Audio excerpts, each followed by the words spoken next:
Guys, I just saw this Prius smack into this pole and the whole power line fell on that silver truck and that all the way back to that plumbing van back there, and the cops just showed up. This is insane. Man, that was loud. Hey guys, what's happening? So I want to talk about some of the worst case scenarios, some of the things that could really go wrong that I'm sure a lot of people are really worried about before stepping into the van life.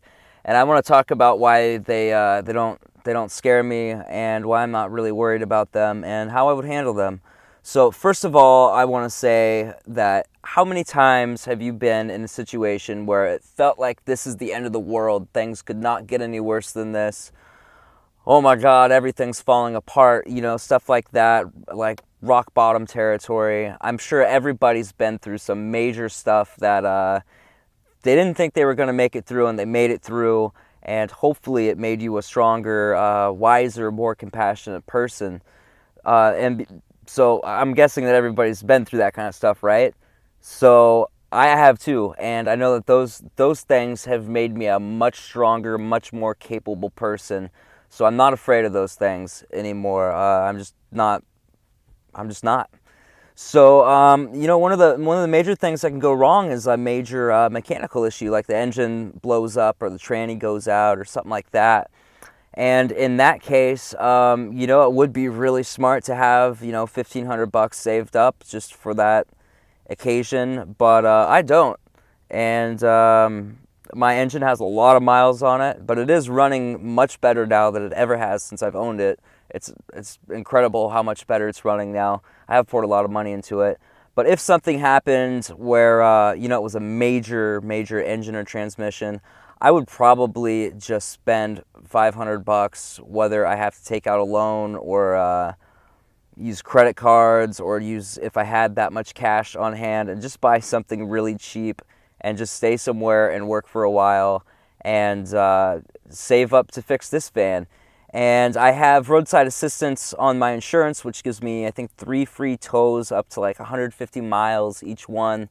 So I would just tow it somewhere where I know I can keep it, like a Walmart parking lot or, you know, maybe a side street somewhere, and just live out of it until I'm able to fix it. And it's really wouldn't be that big of a deal. I've been through things much harder. So another dilemma or another thing that could happen is the van gets towed. I leave it somewhere where it's not supposed to be parked, and it gets towed, and it costs, I think Howie Roll paid like $400 or something, some ridiculous amount to get his van out of a tow yard. I don't have that money right now, but I do have credit cards, so that's what I would have to do. I'm just careful not to park places where I shouldn't be parked. Another worst case scenario is getting eaten by bears.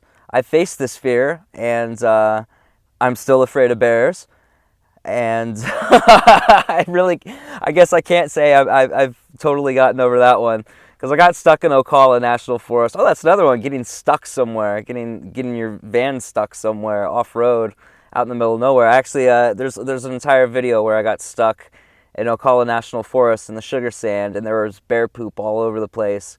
And I was actually stuck somewhere where apparently I wasn't supposed to be, so I could have gotten a pretty heavy fine. I didn't know that was somewhere I wasn't supposed to be, but luckily everything worked out, and roadside assistance got me out of there. Some crazy racist tow truck driver with a big badass truck got me out of that one.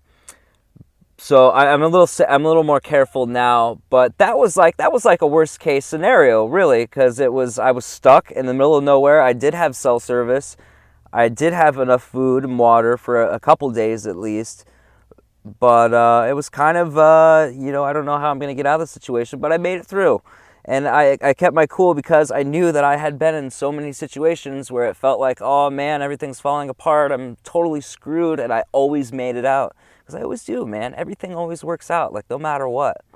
So another situation that could go wrong, getting an accident. I have insurance for that, for the vehicle, but I don't have health insurance, and that could be a major setback, having a huge hospital bill. And I don't know what I would do in that situation, but I'm just hyper vigilant not to get in an accident, not to do anything where I could break a bone or get injured or anything like that. And kind of the final, like, worst case scenario is ending up in like a bad neighborhood where there are like hoodlums or something, and I get mugged, or I get carjacked, or I don't know who would steal this van, but something like that, you know. So I just use my intuition and I stay out of those places. But my point of this whole thing is that there's always things that can go wrong. There's always things that can go wrong, horribly wrong.